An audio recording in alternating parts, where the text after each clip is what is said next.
sweet intro, brother. I love it. Just made that today. Awesome. Episode 17 of the Mainline Marlins podcast. Big day today. I can tell. You know how I can tell it's a big day? I got a bunch of How many papers, pieces of paper you have on your and desk? I can't even read. I mean, at like a third grade level. So a couple things before I talk about the guests that we're going to have on shortly in the next like 5 or 10 minutes. They are going to do a fan fest, Marlins Park, called Leading Off, March 20th from 3 to 8 p.m. So it's limited to 2,500 people. Kids will get to run the bases, hit the ball, play catch in the outfield, do all that good stuff. If you're a Marlins member, you can register to fill out the form and get one of those allocated tickets. If not, you can use your Marlins home run rewards, and I think it's 10 points for each entry for the sweepstakes to get into it. So that'll be March 20th from 3 to 8. Another starts sign. today. The Today. sweepstakes for the people that aren't Marlins members starts today. I think it's from now to the 15th, so they can register. There she is. Awesome. We don't even have to go into all this drone stuff. So let me just, before we bring her on, Kelly Saco, currently the sideline reporter for Fox Sports Florida, producer and host of Marlins Clubhouse, Marlins All Access, Marlins Prospect Spotlight, and Baseball 101. Local girl. Bring her on, Kelly Saco. Hi. Hey, Kelly, what's up?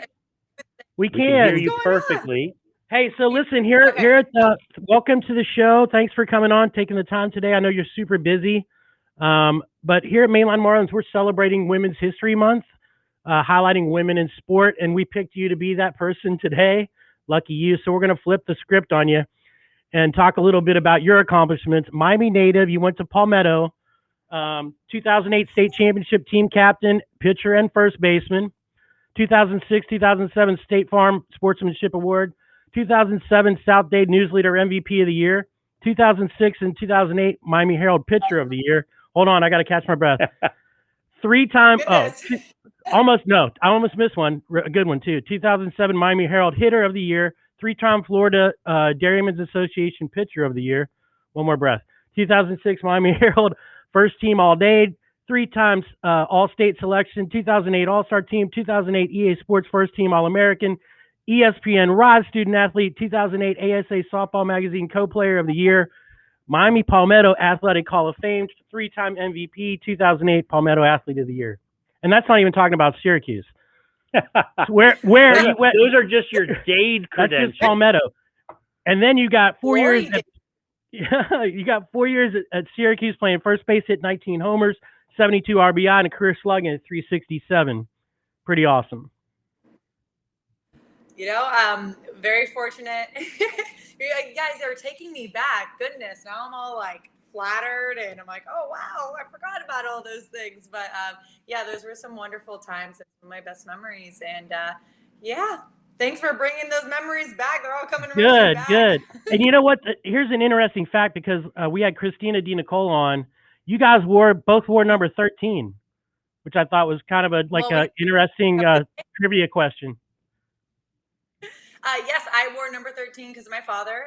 He was born on the 13th. And yeah, we just always kind of saw it as everyone says it's unlucky and kind of prove them wrong type of a thing. So lucky number 13. And Dan Marino was, of course, my dad's a Miami native as well, born and raised here. So Dan Marino was one of his favorites. So that always helped.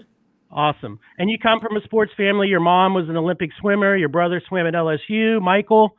Yes. Did he do the Olympic trials also? My brother went to 2 Olympic trials, and he was a fantastic swimmer at LSU. My sister, I always say this to everybody. I'm like, I always give props to my sister. My brother's a twin with my sister, and we joke around because my brother and I are the ones who went off to play collegiate sports. We always joke that if my sister wanted to, she would be so much better than the both of us. She was just like the most naturally talented one. I was all like, man, I wish I had your arm. Or she was an incredible swimmer as well, but she kind of told my parents, she's like, no, I want a life when I go to college. And they're like, all right. Awesome. So yes, a very athletic family. And my mom, of course, with the Olympics as well. Montreal, Canada. So Kelly, are you living the dream covering the Marlins for Fox Sports Florida, or what? How much fun is that? It's so much fun. It's a dream I never really knew I had. I wasn't one of those kids growing up saying, "Man, I want to cover sports. I want to be on TV." I was a little bit too busy playing the sports to watch other people do it. And honestly, talking in front of people was terrifying to me. Even though I had like a bit of a bubbly personality, I absolutely hated speaking in front of people. I remember in class in high school, I used to think, watching the kids on morning announcements, I'd be like, oh, they're crazy. I would never do that. Goodness, absolutely not. And it wasn't until I got a scholarship to play softball at Syracuse that I always knew I wanted to be involved in sports because I loved it. It was my whole life. I always thought, okay, maybe the sports medicine or something along the lines of that. And it was my mother who suggested, she's like, well, you like to talk. They've got a great broadcast school. Why don't you try this out? And I was like, okay, sure. It was a challenge. I knew it was going to take me out of my comfort zone. And I kind of wanted to push myself and haven't looked back since. So here we are. Yeah, we think you're great. We actually got to hear your call on the game last week, which I thought was awesome. So, and I Thank you wanted so much. I appreciate that. I thought you were awesome, and I got to tell you something. I loved you were talking about the Sidewinder and about different grips, and I was really reflecting on this idea of just diversity in the coverage of sports. Right, we've seen a sea change, and I thought it was just a little tiny thing, but your insight into how the ball comes from a different level. And you exchanging and talking to people about different grips and stuff because the ball comes from the same thing. So I just wanted to tell you that, and I want to tell you as the dad of an 8-year-old who plays. I don't know how your experience was. I want to talk about your youth baseball experience, but she plays on it. She's the only girl on the team, right? She's got the little blonde ponytail sticking out of her, and for her to see you and to see women. I can't tell you how important it is. Like, she notices, right? She will notice, you announcing a game. She will notice the interviews. So thanks for all you do. Oh, goodness. I mean, I'm flattered. And I guess I wouldn't be here if it wasn't for the women who came before me. But I love hearing that. That's absolutely awesome. And I absolutely love it when the little girls are the only ones amongst the boys playing. I played on girls' teams as well, but I always felt that I fit in better with guys. Just from that athlete standpoint, I love to compete. And so I love that. I love that she's out there. So tell her, good luck. Yeah, go ahead. Bye. I'm going to get fired if I don't. We have Grant Miller. We're here at the hub of community news. We have Grant Miller here who's been involved in youth baseball. Tell us real quick, what was the breakdown of the youth baseball? You guys, though, your video went out, so I'm just hearing. So I'm sorry if I'm not reacting to seeing you guys. No, it's all right. So what was your youth baseball experience? Where did you play down here? Oh, goodness. It was so wonderful. I tell my parents that all the time, and the people who are still around the sport all the time. I loved my youth experience down here. I played for the Howard Palmetto Quarry League. When I was really, really young, we were at Chapman Field, and then we moved to what's now Evelyn Greer Park. And I think now the girls play at Palmetto Bay Park, which is so beautiful. I played there my senior year of high school, I believe, is when the park opened up. But yeah, I absolutely loved it. You know what I really loved about my youth experience in softball and sports in general was that it was fun. I think that South Florida, and it's so wonderful that we get to play all year round and the competition is so huge. But I think at a certain age that people lose sight that it needs to be fun for the kids, or they get burnt out and they don't get to make it to these high levels, or they get injured. So it was fun, and that's what came first in the beginning. And when I was a kid, it was fun when it was supposed to be fun. And it was just something that you did, and we couldn't wait till the game was over to race to the snack bar and go get our snacks. And it was a lot of fun. I'll have to do humble brag, right? We had like so many seasons. I think I played 8 seasons in rec league, got first place in 7 of the 8 and second place in that last one. But it was just amazing experiences. Opened so many opportunities, so many friends who I stay in touch with nowadays. So it was really, really great. Me and my dad and our friends, we still talk about those glory days in the rec league. Grant just says your coach was Coach Gator. Oh, yes. Gator. Love-hate relationship with Gator. No, Right he's the on. absolute best. Gator toughened us up and was ready for everything. Had us ready for pretty much anything that life really threw out there for us. Gator was a wonderful coach, and although I didn't always love him when I was playing, when he was making me run laps on laps on laps, and people were joking that we were the Palmetto track team and not the Palmetto softball team, it's because of him that I was able to go and pitch. I think it was like 19 innings in 24 hours. My senior year, because I was just so in shape to do that, because we were conditioned like no other. But yes, Awesome. big shout out to Gator Awesome. and the kids. And everything. Go ahead. One last thing about the youth experience. So I'm an attorney, and I fly to Tallahassee, a fair amount for different legal things. And to talk about the strength of South Florida softball, very rarely am I on that flight when there is not an FSU, either a Palmetto or someone heading back up there, right? Or parents going up to watch a game, or, you really see the South Florida connection. Those flights always have softball players or parents coming back and forth from South Florida. I love it. I really do. I love it. It's a hotbed for sports. It's always bragging about it, just like Florida. Yes. So it's great. It's great seeing all the young talent. And I coach a little bit on the side. I do some private softball lessons. So I just love, coaching the girls and just seeing how talented they are. Awesome. So let's take a minute to talk about spring training in the Marlins. MLB Power Rankings and Pacoda both picked us dead last in the division. We just highlighted an article that Bleacher Report did yesterday saying that we had the 5th worst lineup in baseball. On paper. Worst lineup. I don't see that coming off a divisional playoff, especially with the addition of Adam Duvall and these bullpen arms that seem to be pretty decent, other than Detweiler's rough outing the other day. What's your take on where they see us finishing in the division?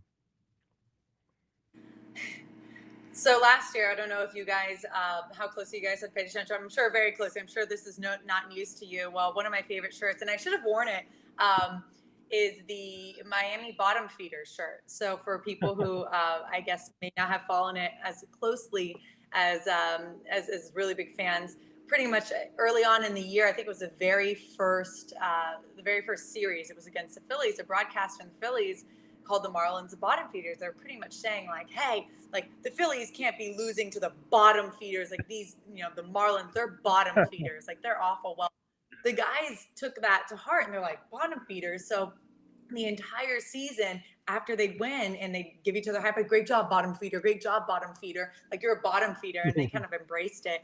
And I think it was that underdog mentality. Oh, you don't think we can do it? Well, watch this. And I think that's one of their strengths, in that they love proving people wrong. The culture that they've really built, it's a complete 180. I've been around the team for a long time. And these guys, they're so exciting to watch.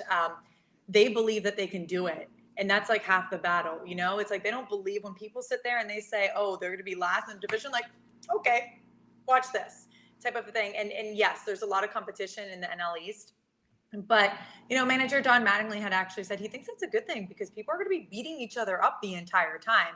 So I don't know if it's not one of those runaway divisions, right? I think you look at the NL Central, for instance, where everyone's like, man, the Cardinals, if they don't run away with it, then there's something wrong, right? Because everyone else in the division is just really struggling.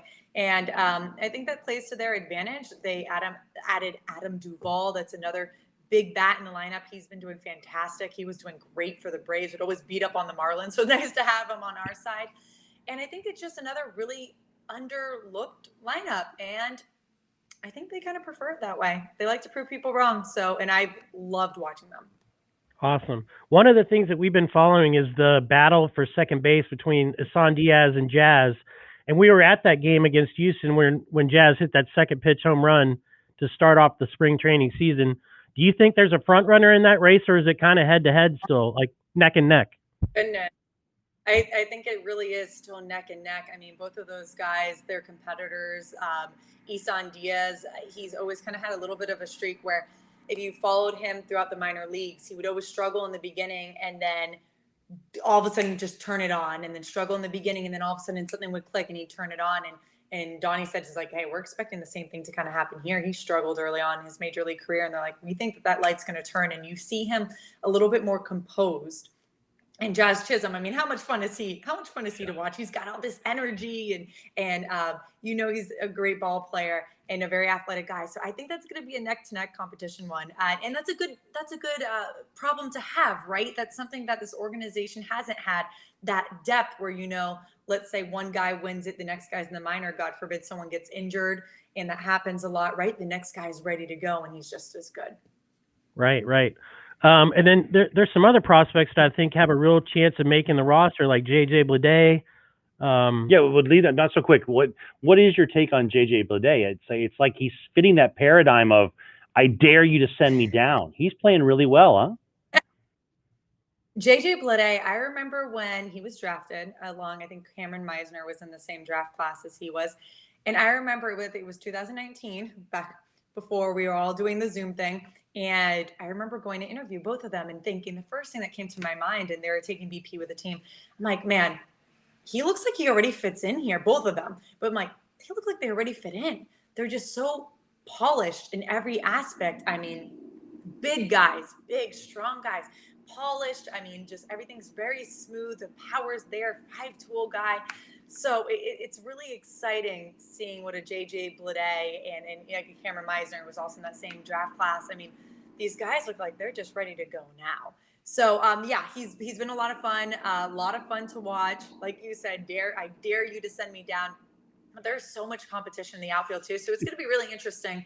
Again, you can't have too many players, and that was an issue for the organization's past, right? I mean, we've got a very veteran outfield right now.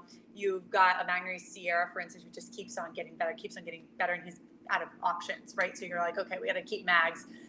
You assume they're going to keep Mags, and then we've still got Lewis Brinson. You still got a Monte Harrison. So there's just an abundance of outfielders. So it's going to be very interesting to see what happens. But again, that internal competition, that's something they've been preaching and we've been seeing. And it's exciting. I very much like J.J. Bleday.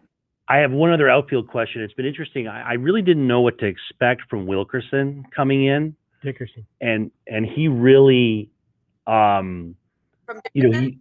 Dickerson. I'm sorry, what did I say? Wilkerson? Yeah. Dickerson. I've really been blown. Like he's shown up ready to play. Like he is, he's ready to take that position. What has been your?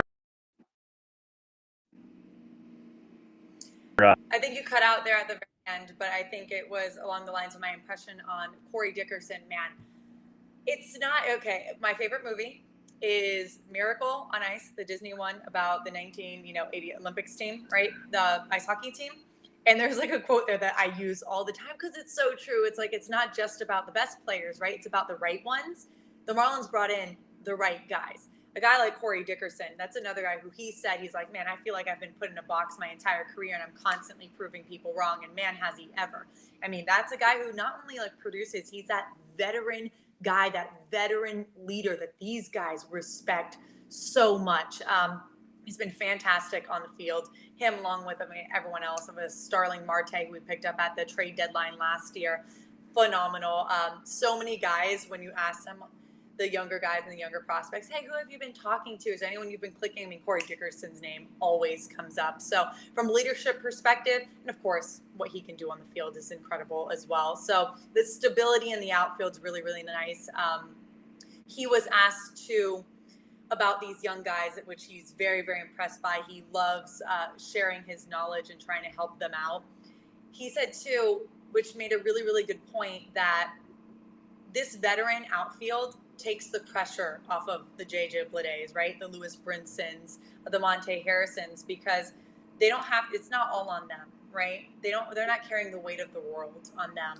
So I think that's just another thing that a Corey Dickerson brings. But I think it was a great, huge pickup for the Marlins, and I don't really think there's anyone who disagrees with me right now. Right on. So one of the things we were talking about before the show was the group of guys that we signed, bullpen guys that we signed in the off season. We haven't seen Dylan Floro yet, but is any of those guys stood out to you like they're going to hit their groove when opening day comes along? I think what sticks out to me the most about the bullpen is really just the different looks. I mean, what we were talking about, side armors, right in the beginning of the show, I think you're bringing up something that I had spoken about last Friday, but I think just the different looks and the different options.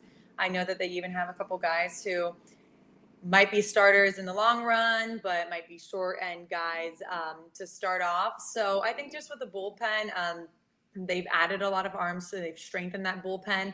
And it's not just a lot of the same type of throwers, it's a lot of different looks, which is going to keep people off balance, which at the end of the day is what you want to try to do. Right. Go ahead.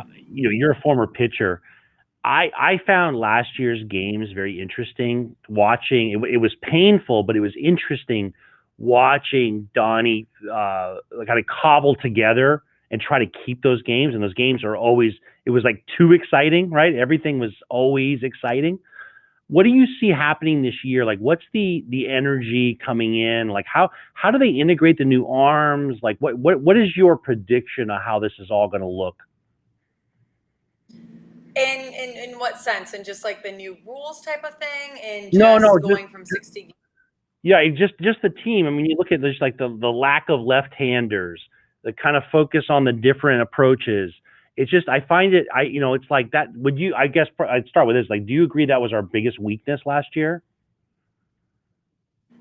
Bullpen was an area that they struggled in a little bit last year. I know when it comes to the rotation, Downey was actually asked about lack of left-handers, and he was like, listen, for us, we're looking for the best guys. Who's going to do the best job? It really isn't necessarily, we need to make sure we have this many guys, this many lefties in the rotation and this many guys. And it's more of who's doing the best job and showing them what they need to see.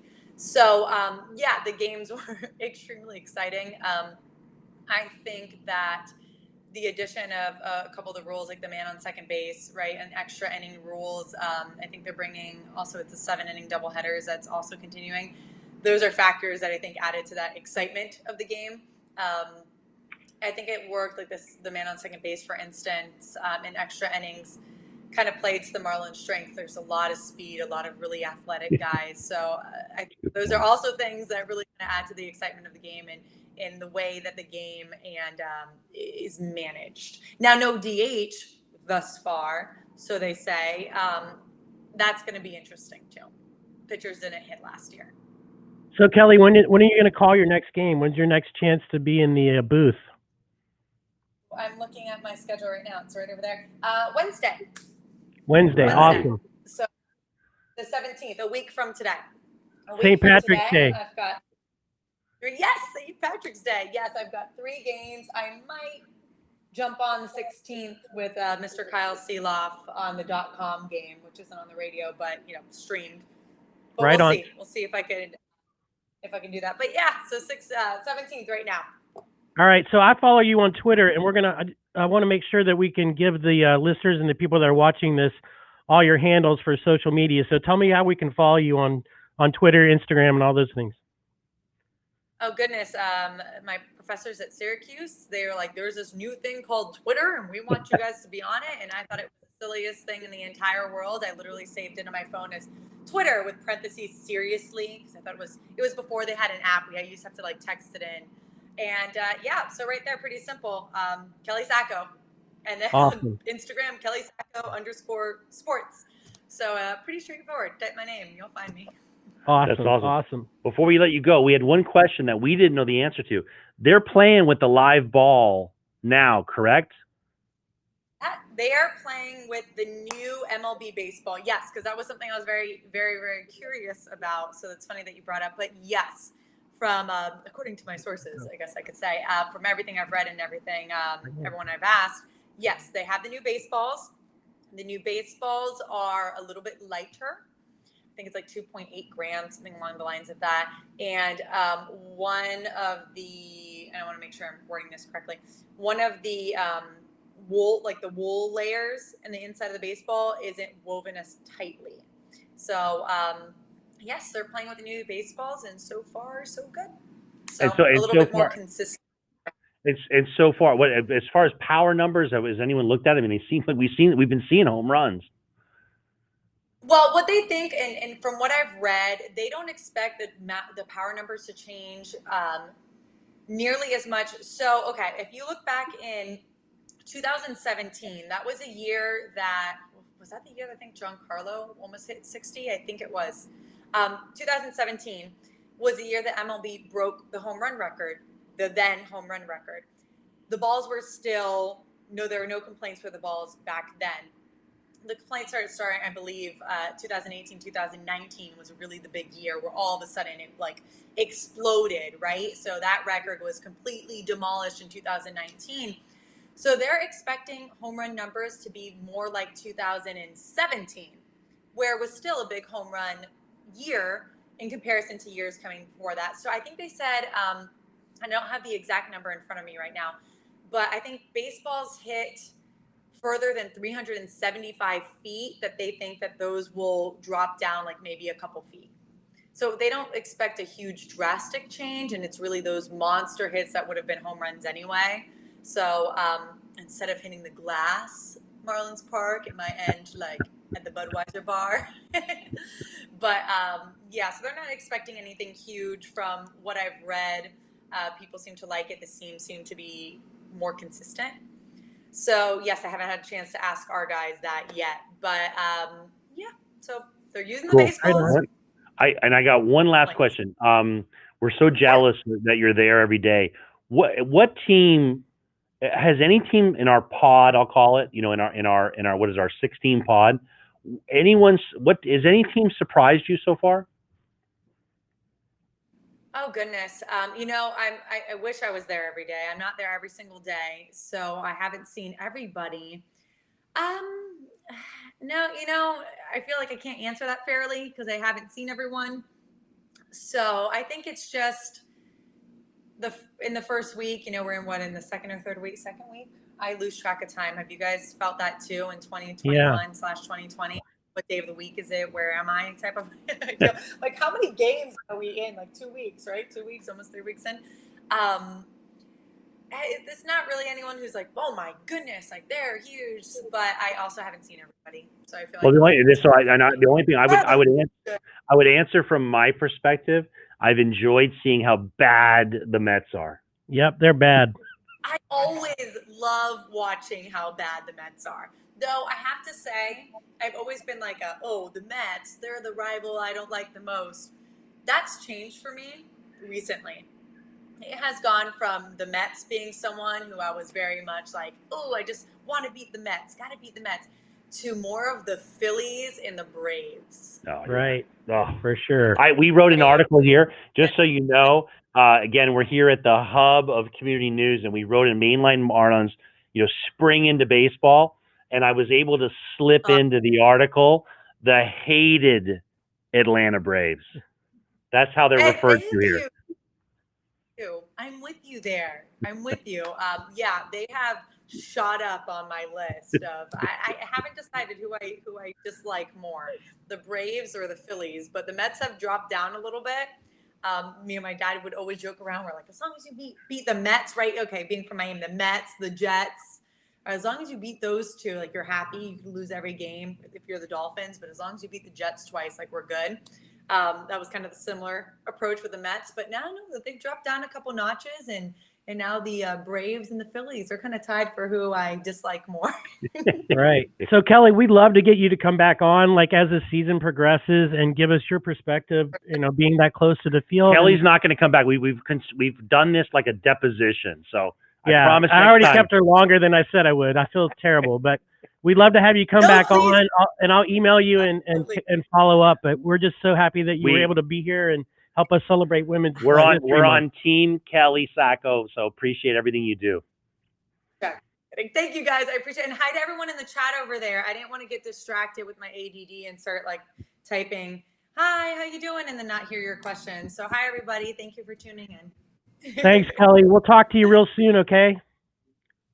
Bye, guys. Thanks so much for having me. I appreciate it. Thank you. Wow, that was awesome. Just great. Yeah, man. That's 2 back-to-back really strong baseball girls. Yeah, baseball girls. It was baseball interesting. Girls. It's interesting. We have this, like I have this, my 8-year-old daughter, and I talked to, the other day I asked her, I said, do you know that it's Women's Month, and we celebrate the accomplishments of women. And she was like, no. And I said, you're not talking about it in school? And she said, no. And it's funny that we're embracing it so much because the Marlins have embraced it, right? I mean, we are with these very strong female voices on a game that we love, and it's just such a positive. And and I think the Marlins are pioneers, man. They're trailblazers in that aspect, which is awesome. So, hey, dude, we got to go finish. We got to finish, because finish up these papers, man. Papers, man. What's going on? So I did talk about leading off, which is basically FanFest at the beginning of the show. They are going to use drones to disinfect the stadium on special flight patterns and be able to cover these. I just saw that story today. And then let's talk about the Edward Cabrera, right-handed pitcher, option to AAA, and then a bunch of guys reassigned. Of the notable ones, I would say Cameron Meisner, Zach McCambley, the pitcher who we didn't get to see, Peyton Burdick, who you did a highlight on, and some others. And then let me just roll through the lineup. Our starting pitcher is Trevor Rogers. Tonight. Rare night game. Tonight at 6:15. 6:15. And then they're pitching the Mexican kid, or Kitty again, which we saw him, didn't we? Yep. Did we watch that kid? So here we go. I'm just going to read off the lineup, and then we'll fire this thing off. Leading off and playing center field, Starling Marte. Batting second and DH, your boy Corey Dickerson. Playing first, Jesus Aguilar. Don't mess with the Jesus. Cleaning up, Garrett Cooper, who's been playing really well lately. But he's going to starting right. Brian Anderson at third. Batting fifth, Adam Duvall sixth. Playing left field, which is not his normal position. Jazz Chisholm playing second, Jorge Alfaro catching, and Miggy at short, with Trevor Rogers pitching. So this should be good. Good stuff. I'm looking forward to it. Grant's back in. Grant, what a great show. I had two reactions to the Gator Reback comment. One, I called him and asked about my daughter playing softball. And you know what his answer was? Play with the boys as long as you can. That was his answer. And she said the same thing. She played with the boys as long as she could. And the second thing is, it reminds me of her response about a coach. It was such a great reaction to a coach. It reminds you, there was a coach for the New York Rangers. I can't remember the name of it. And they asked the player, what did you think of that coach? And he says, well, 364 days of the year, I hated that guy. And on the 365th day, I went and picked up my championship ring. Nice. All right. Episode 17, Mainline in the books. Podcast. Yeah, Grant hasn't pulled the plug yet. Every time he walks in the room, it scares me. He's going to pull the plug. Yeah, like we're going to get a little pink slip in our locker. Anyway, Denise, way to go! You killed it. Thanks, Denise. Thanks for watching, everybody.